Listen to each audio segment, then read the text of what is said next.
Um, have you known before that exception scenarios have the power to bring the whole system down if not handled properly? If we think about error handling closer to production releases, it might cause major changes in design and can put the entire release at risk. In this talk, Deepti will take us through how to not let those power be used by the exceptions. Deepti has been working with the industry for more than 15 years and is working with ThoughtWorks for more than 5 years as lead consultant now. She has experience building distributed systems using on-premises and public cloud. She is also an AWS certified developer and a tech blogger. Over to you, Deepti. Yeah, thanks, Shweta, for a nice introduction for the talk and me. Hi, everyone. I'll start sharing my screen. Is my voice okay? Is it clear? Is it audible? Yes, Thank yes. you.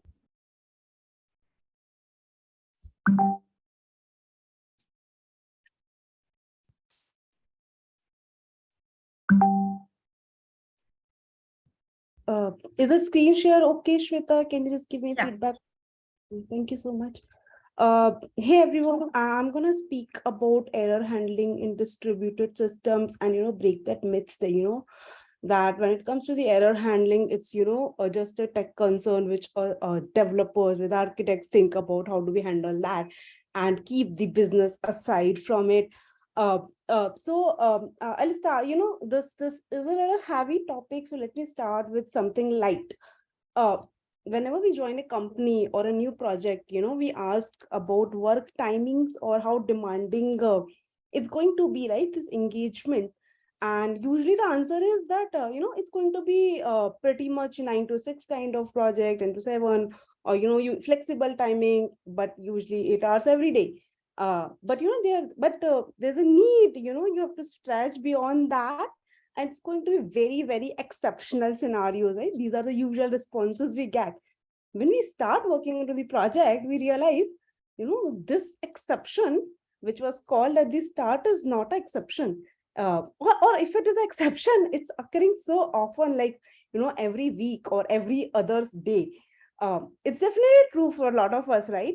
But not for me anymore, because I have started taking exceptions in the life and exception in the software at the same level. So when I was having this conversation with my project manager, the project which I'm working on currently, and I said, if your exception rate increases and disturbs my personal life, I think the exception rate into the code can also increase. So what I want to try, bring the analogy here, that if we start comparing the exceptions in software systems or the application which you're building and the exceptions in the life, how do we deal with them? There's a lot of analogy, and in this talk, the first half of it, I'm gonna build that establishment. So we start thinking handling exceptions is very common sense when we build that into the design. With that stage, let me start. I know all of you are wondering what a sleepy baby doing in this error handling talk.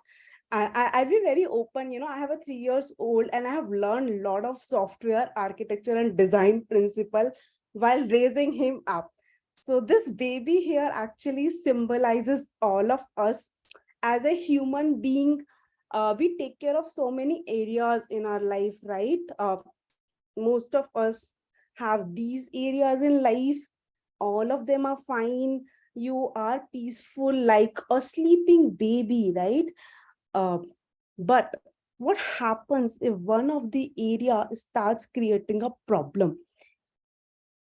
You start becoming little irritated, but you're still trying to getting hold of all other areas, try to be in harmony with other areas. But if that one area has not taken care of at the start, it will lead to something like this. One area not taken care of is going to impact every other area into the life. Um, if I take, the lifestyle diseases which is happening now, my mom and I both started doing the yoga at the same time. Why? Because the lifestyle diseases which was happening at the age of 60 have started happening at the age of 40. And why we both have started doing at the same time? Because there's a lot of data to back it up, right? That the prevention is much, much better than, a solution or the cure. uh, and if I, just relate all these areas with the software systems which we have, uh, this is kind of our distributed systems look like. We'll have a downstream systems, we'll have a monitoring systems, we'll have a persistence layers, we will have a logging, we have an upstream system from where we're fetching the data, right? And if one system goes down, it will start impacting every other system into the our whole infrastructure and bringing whole system to the down. uh, if you think of a distributed system, this is a usual, a very, very, 50,000 feet kind of architecture diagram. This would be our main application server. We will push something to the logging system, we'll push something into the databases or caches, we will push something to the monitoring system because we'll have the metrics or analytics to be produced. We'll fetch data from the upstream system, we will have a response request coming from the different kind of the front ends, correct? And if one of the link starts going bad, even if it is a small link like logging, let's say you're pushing a log right into the system, and that has, because of the some reason, started putting delay, it has a power to, bring this link also to the down, because your transactions which was started, which includes logging, is introduced a delay into the whole system, just choking your CPU or the memory power, that it is not able to, it doesn't have enough power to connect to the persistence layer. And eventually the whole application server will start coming down. uh, in some cases it will take days to create that ripple effect, but in some cases it could be few minutes to hour. And if the persistence layer is down, the data inconsistencies will start appearing in different front end as well, right? So how do we stop happening this? How do we decide, what could be the preventive actions here? Is, coming, getting away with this term called tech versus business requirements, or something which get used very often, right? In the requirement phase, when we understand the business requirements, when we start, getting deep down in doing the requirement analysis, most of the time, almost every time we, talk about 95% of the happy scenarios. What is the usual scenario? What's going to happen in the usual scenarios? If I think of 10 years back in my career, product owners or the BAs kind of personas will never give us a CFR like performance requirements or the data requirements.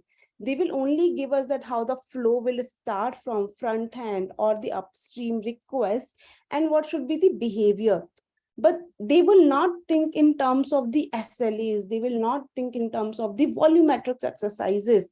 But at least now the industry have changed a bit, where these personas, the business personas or product personas, have started analyzing the volume the application server has to handle at the start. uh, because they understand that, this volume or this load which my system is gonna handle has a power to change the technology behind the scene. But still there is a very hesitation when, you talk about error scenarios, because most of the time they think, it is just about pushing something into the log files or pushing something into the dead letters queues and done with it.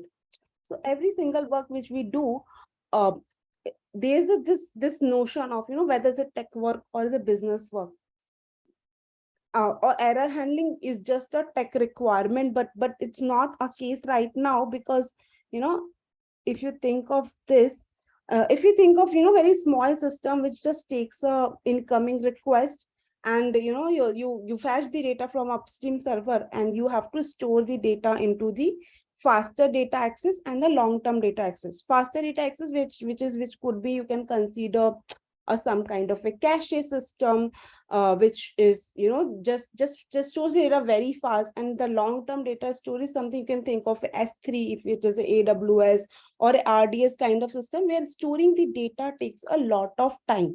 Now, if this is my business requirement here, where, I think that this is the piece I have to build. Now you can think of it two ways to this. If we just leave our requirements here, there are a lot of hidden requirements which can impact my tax choices here. What where a lot of team goes here, that they think, okay, this is what I have to do. If I will have a request coming, I need to store that into these two systems, and I'm done with it. But they don't talk to business around, how long should I store data into this? How long should I store data into this? When can I delete data from this? Because if you're using a cache kind of system, and if you're storing data here for a longer period of time, the data size is gonna increase, and that has a capability to decide what cache system or what kind of storage you will use here. Another thing which team might go wrong here in deciding the tax choices, that you know uh, when our incoming request is coming, should I be storing data at both the sides and then return the response, or is storing into the one side is good enough, and can I return the response here? I'm able to connect that how all this is driven by the business requirements, and how all this has to be decided at very early stage of, I would say maybe the phase zero of a project. Because these are the questions which will impact our architectures. These are the questions which will impact our tax choices, which would be very costly to change later. In my current project, which started, in early November, this is the exact kind of discussions we keep doing with our product owners or our SMEs for almost 2 months, drilling down these kinds of requirements at very early phase of the project. That was like phase zero. We didn't write even single line of code for 2 months. We were just designing the architectures, getting them reviewed by the product owners, and talking into these requirements terms, not talking, whether we'll use which cache system or which RDS system. We had just similar kind of diagrams in, and we kept talking to them for hours about it, making them think that, what do you want from the systems? Because these are the options which will help us to decide the right behavior of the system and the tech choices. Now, based on when we have finished discussing all that with the business, we might have multiple design options. If the business says, my request response SLAs are very, very stringent, I'm okay to have some data inconsistencies between my stores. We might pick up a design like this, where when the request comes, your server processes it, a faster data store, you can have a sync kind of connection, right? And the return the response back, where the long-term data store where you can store the data into the async manner. In this design, there will be some data inconsistencies, but my response will not be delayed because the path here is taking time to store. But if the business says, I'm okay to have some kind of latency into the response, but the data consistency is very, very important for me, and I cannot afford to lose even a single record, this could be the other design options, where you store the data in both the data stores in the sync manner, wait for that consistency to open, and then only return the response saying that the request was successful or not. So what I'm trying to say here, this could be kind of an event driven design here, at least on this part, where this is a very sync request response kind of design here. We all are very carried away with this heavy terms called event driven architectures or microservice architectures. These are cool terms to be used, or the messaging queues. These are very cool terms or cool tech or frameworks to be used, but they cannot be the answer everywhere. Even the current project which we are working on, I tried hard to push the event driven architecture or queuing system in that, but every time the answer was going back to this kind of connections, where because that was the requirement for the project here. So don't get carried away, event driven is the answer, or microservices are the answers everywhere. Take a very strong call over there. These are the decisions which is going to be very costly. We have to pivot it later. Suppose based on the requirements, this would be the design option on the left side, where a business says, they're okay with this fits all the requirements, and we choose a design like this based on the data volume which they are giving. Maybe the Kafka is the right choice to be chosen here, because Kafka is made to handle a lot of traffic. I just want to know that how many of us know Kafka here, because I would be referring that terminology, so I would be able to give the right information there. Can someone help me to launch the poll? I'll stop sharing.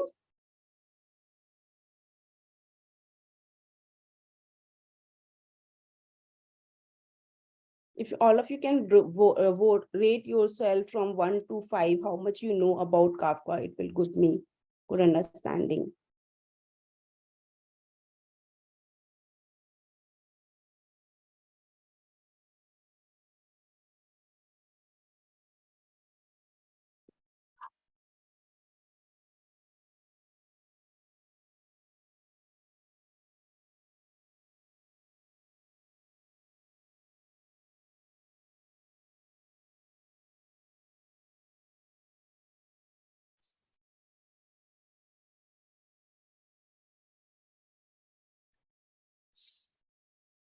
Do you want to end the poll now if we have the responses?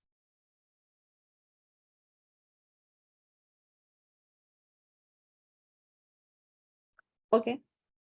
So 42% people says that they've heard about Kafka but never used it. Yeah, good. And I think almost the same thing. They are at 2, 3, and 4. I'll keep that in mind in my talk, and start sharing the screen again. So let's start with some basics of Kafka, and the previous talk actually used a queuing system, so I'll keep that basis in mind. Kafka is another queuing based system where instead of queues, they use the terminology called topics. Multiple producers can produce data into the topic. Multiple consumers can consume data from the same topic. If you have used the RabbitMQ is like only one consumer can consume data from a single queue.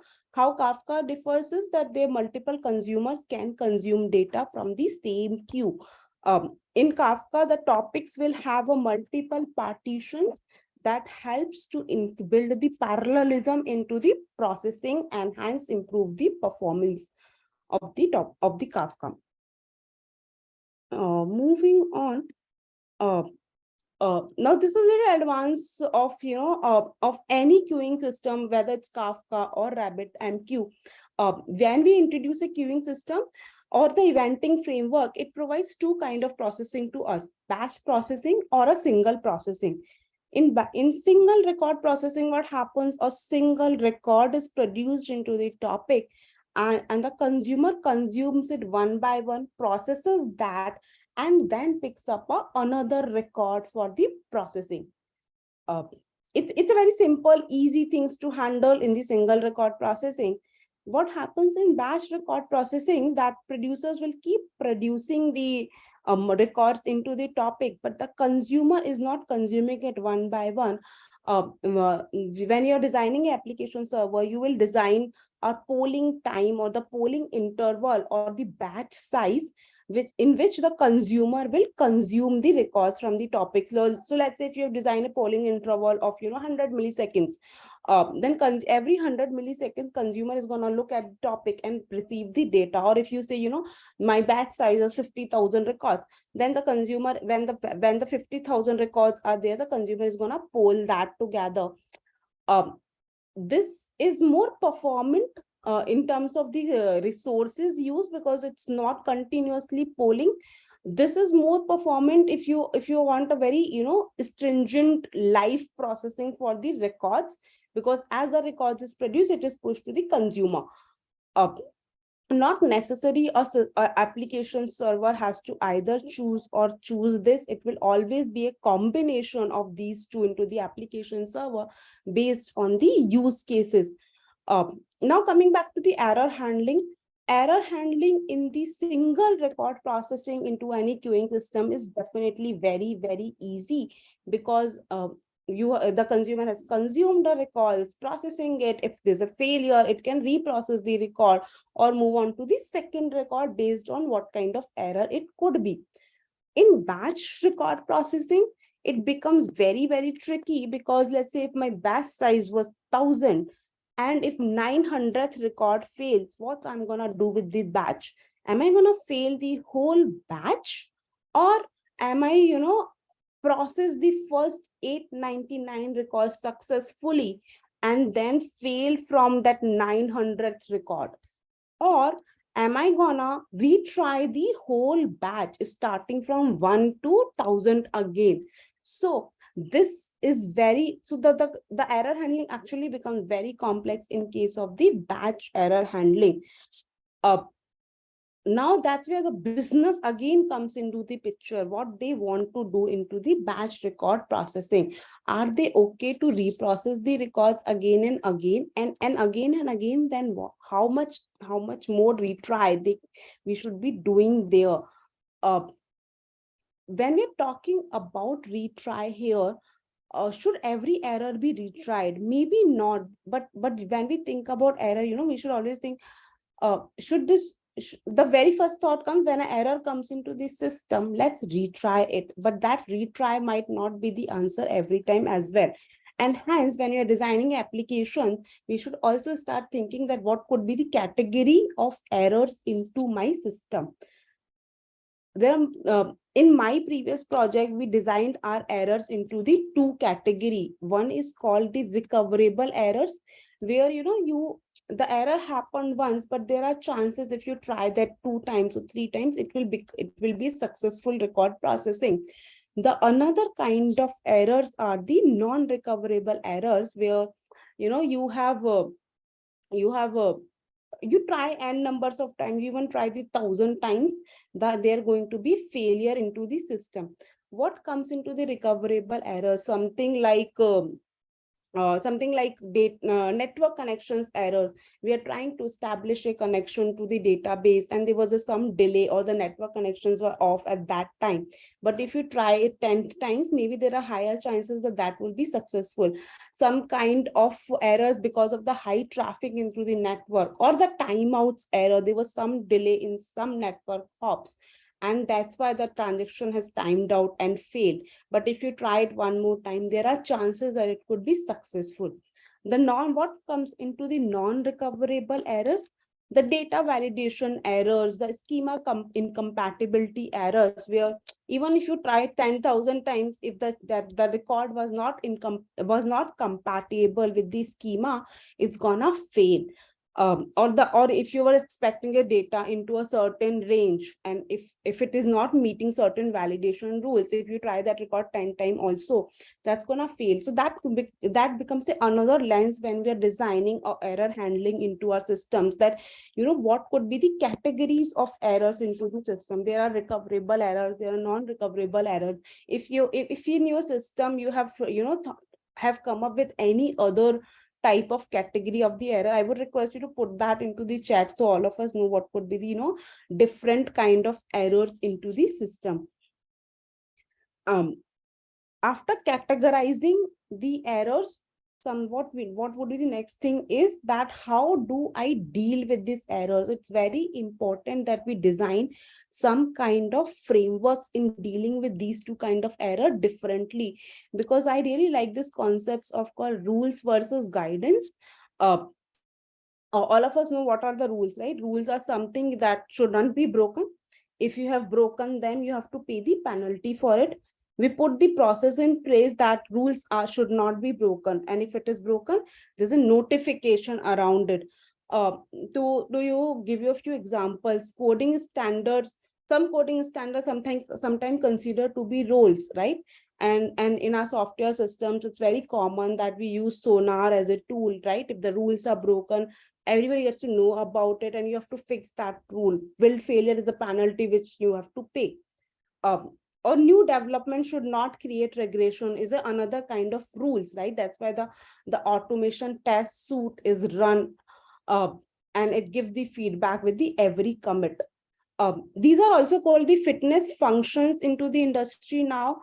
uh, when we are defining the rules, we should always think of defining a fitness function around that to get the timely feedback. So when the rules are broken, everybody gets notified. Now, what are the guidelines? Something which is good to follow, advisable, uh, but there could be use cases that you can't follow that, like design patterns, like text choices, right? I have been giving a lot of this example, the event driven architectures, microservice architecture. There are a lot of guidance where when you should follow it. But if you think you have a use case where it does not fit, you will talk about it and not follow it. There could be exceptions around it. So with that, uh, in my previous engagements, I could figure out some of the rules into the error handling. Few example of the rules which we followed in our project is, every error handling needs to follow some specific semantics, like if you're logging it, what should be the what your error log should start with, because when the error has happened, it is going to help us to trace the error, trace the sequence of error. Logging the trace id is important in the logs, so that you can trace from where that error was originated. Rules could be that at what point of time the alerts needs to be raised. um, Adhering to the logging data, that no pi, if you are working into the industry like healthcare or finance, there are very stringent rules about what should be logged, what should not be logged, right? So these becomes a rules around logging of the error handling. These are some of the examples. Matrix recording is definitely could be into the category of rules if your business is looking of, how much error has happened in the system, so they can derive that how much financial loss is happening around it, how frequently that is happening, or things like that. Um, One thing I want to highlight here, as I was talking to previous slide, that when you're defining any rules, just documenting that is not going to be good enough. We have to define a fitness function around it to make sure that every piece of code is following those rules. Um, so be very, very super critical when you're identifying rules, because it's not easy to automate these error scenarios and define fitness function around it. It takes a lot of time. All of us know when we write unit test, it's not easy to simulate the error scenarios into the even into the our overall test suite. Usually the negative scenarios or error scenarios are something which get missed out. This is where I want to share my project experience as well, that for a longer period of time, even we did not have any kind of automation testing defined around errors. But we had these rules in place. Everybody knew that this has to be done. Uh, and we don't and because we did not have an automation around it to track whether these rules are adhered or not, we nobody every new person who will join the team, somebody has to give the kt to that person, that how your error should be handled, what are the rules around the error handling, what is that framework which we have built, how the system is going to behave in case of recoverable exceptions, in case of non-recoverable exceptions, what are the timeouts, how the timeouts are defined, what is the importance of this timeout, and all that. uh, the people who have written that code, the people who have written that framework knew about it, but everybody else was not sure about that behavior. We end up creating our regressions into the production, which people did not even realize, even myself did not realize till we saw that code again. And hence we introduced a layer called integration testing into our services, which will simulate the this error scenarios using the embedded Kafka, and will define and will validate the behavior. And those test cases actually became a live requirement document for anybody to understand how the system is gonna behave in case of this errors. And after that, we didn't need to do any KT to anyone. Whenever somebody asks, even the business people would ask, if this happen, how the system is gonna behave, we have to redirect them to the unit test cases, the integration test cases, which we develop, the fitness functions, which we defined around the rules. Uh, Coming back to guidance, the few examples of guidance are this, um, uh, giving that flexibility that error handlers need to follow the specific log semantics could be a different guidance. Um, Data transformation is specific to use cases could be the another guidance which we can give. Again, the alerts, these kinds of things. This is the last thing I want to talk about. Then I'll pause for a question for some time. The choice of words matter. Even in the communication, right, the choice of words matter. So does in requirement gathering and requirement analysis. If you ask someone, are you feeling okay? What that person say, most of the time says is, yeah, I'm feeling okay. But if you ask that, how are you feeling? Most of the time, the response might vary. The first approach we are asking, are you feeling okay? This is like feeding the answer to the person, yes or no. But in the second question, when you say, how are you feeling? You force that person to think and find the real answer. And the same is true into the requirement analysis for errors as well. These are the few scenarios which I thought could be useful to build that framework, is when we're talking to the business about the data validations. So how do you ask these questions when you're asking, what are the data validation requirements? You can say, if the data validation fails, should I be logging and failing the request? The first column, the first tag language is like feeding the answer. The answer most of the time could be, yeah, do that. Uh, Now, the second one, if you use the business language, you might start understanding the system better, and make them think that what is really needed for the system when you're developing a system. So questions like, what is the significance of this validation will tell us whether this validation even needs to put into the place or not, or just to let it go. Who all should know about this failure? That's where your design, discussing what kind of alerting should be in place. But if you just ask, should there be alerting in the place, we are not letting them think. What could be the different ways of communication would tell, how urgent these failures are going to be, and definitely what are the next steps of failure, at what step I should fail my system. Would just alerting these alert, just creating alerts, but still can I process the request? You will make them think and decide what is the right thing to do for the system. Another example, failure during persistence. How many times should I retry and retry intervals? You are feeding them the answer. Can I be async in the data persistence? The very initial slide which I was talking about, a sync or async thing. Can I be async if the data persistence is taking time? Yes or no? We are really not thinking about the system. We are thinking about the implementation. But if you think about, what are my data consistency requirements? What is the data availability requirements when the data is stored into the faster system? What is the availability requirement for it to be available into the longer duration database as well?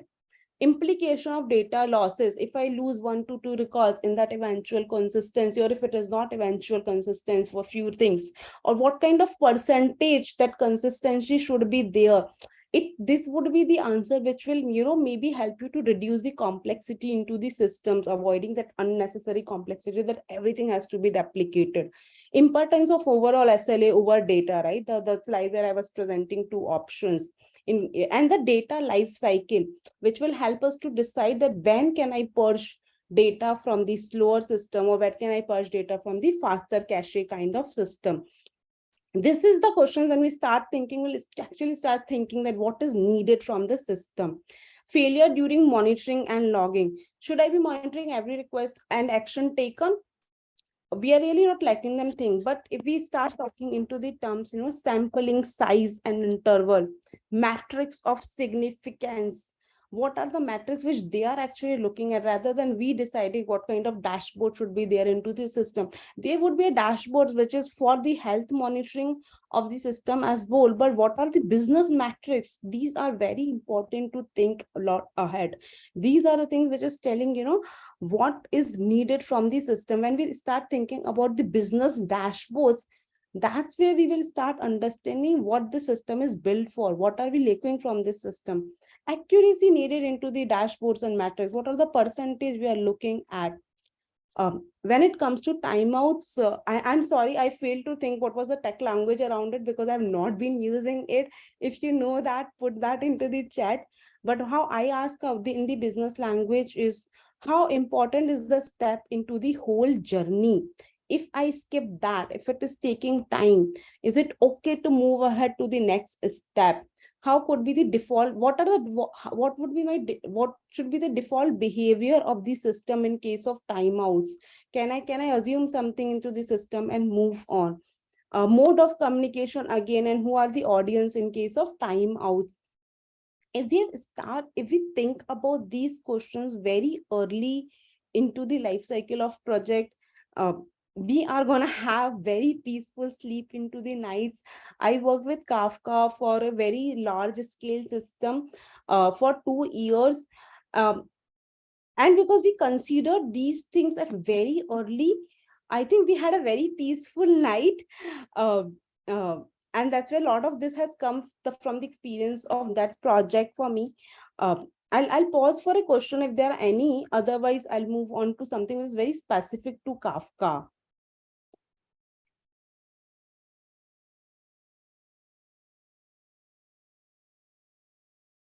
Folks, are there any questions? Okay, I'll move on, and then we can ask the questions at the end.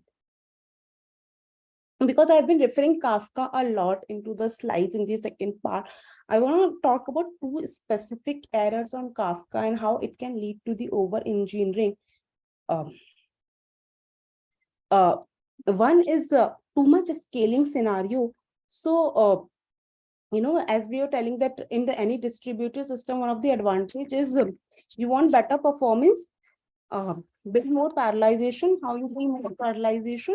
Throw more machines into the systems, right?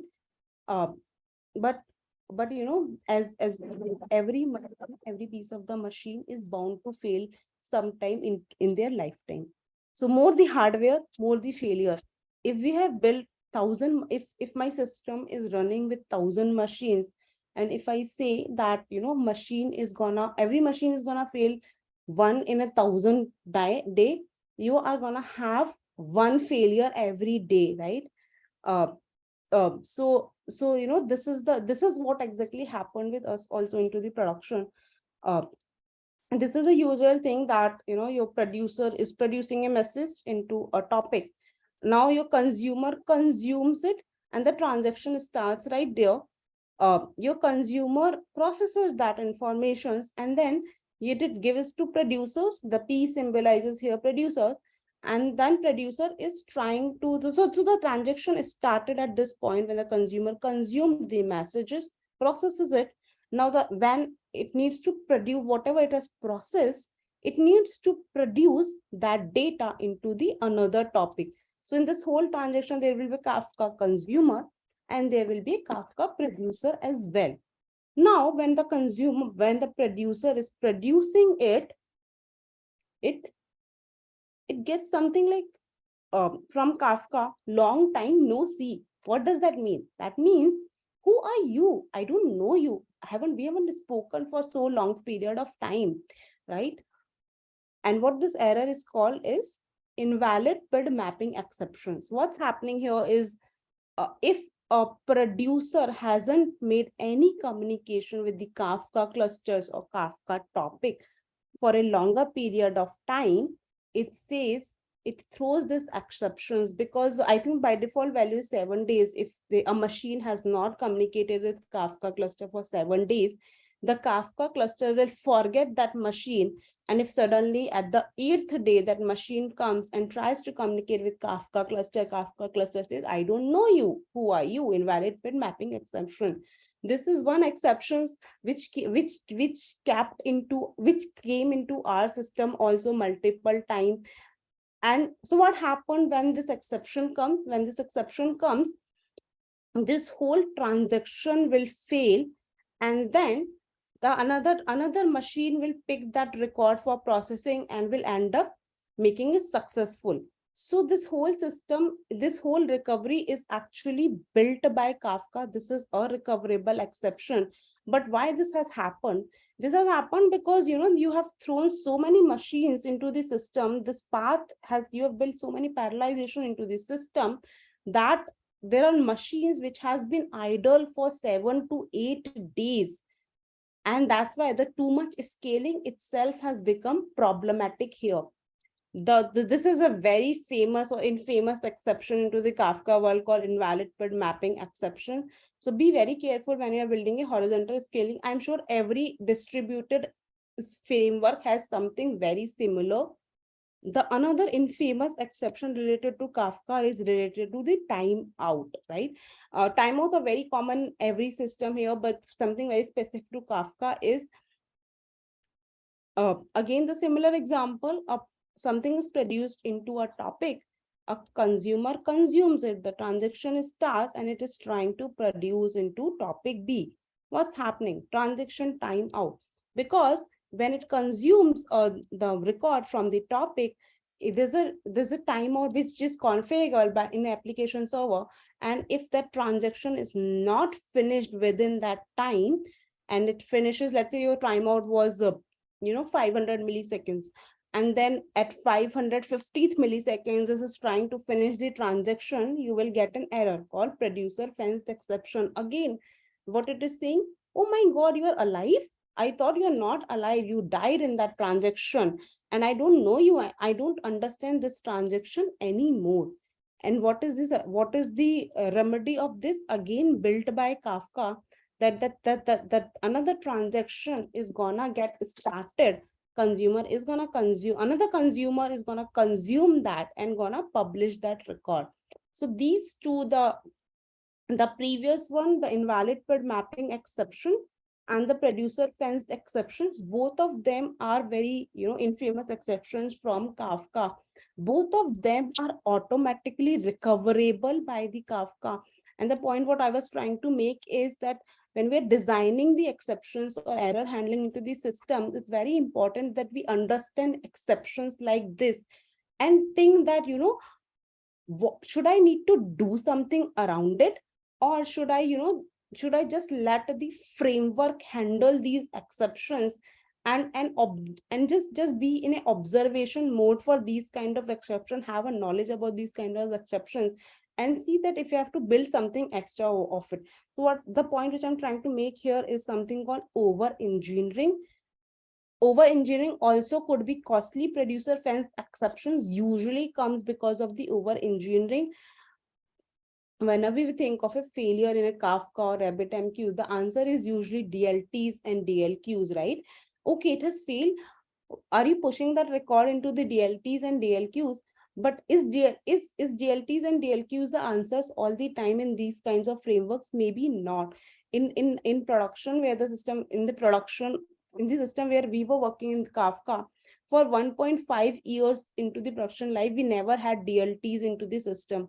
Any new architect will join our team, will say, what are the DLTs in your system? Will say, we don't have a DLTs, and they will be very surprised. And we made them understand our business use case, and there was actually no need for a DLT into the system, because after pushing the record into the DLT, there was no consumer. If we would have pushed it, we would have just pushed it to analyze it later, which could be done by logging or any other kind of matrix as well.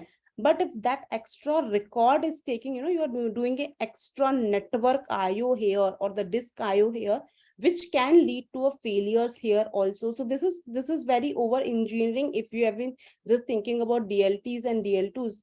these could not, so a lot of this could not be the answers you will try to gather into the requirements and analysis phase. But as you start relating everything with the business requirements or the product requirements, these answers will start emerging into the system. Uh, with that, I am done. Thank you very much. This is my blogging site where I have written a lot of blogs about Kafka, a lot of material which has come from my own learning on Kafka. So check that out. I think it will be useful if you are very new to Kafka, and what kind of errors Kafka can throw into the systems and how would you handle them. Thank you.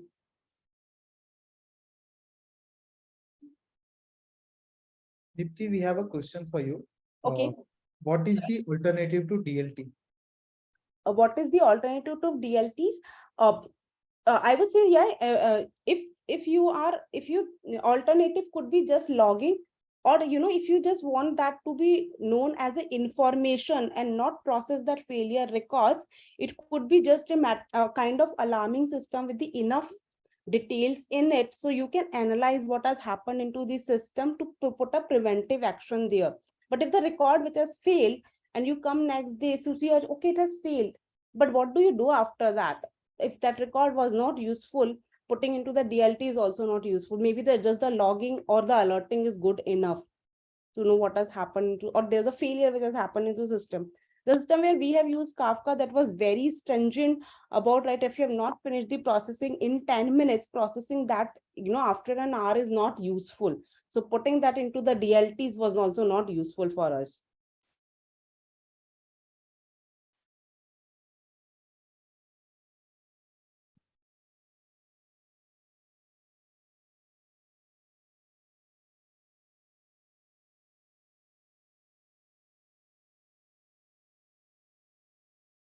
Folks, any more questions for Deepti?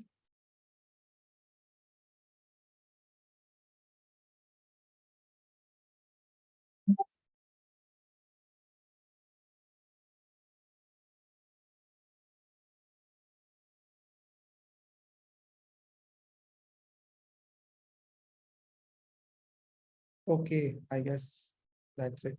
Thank you, Deepti. Thank you.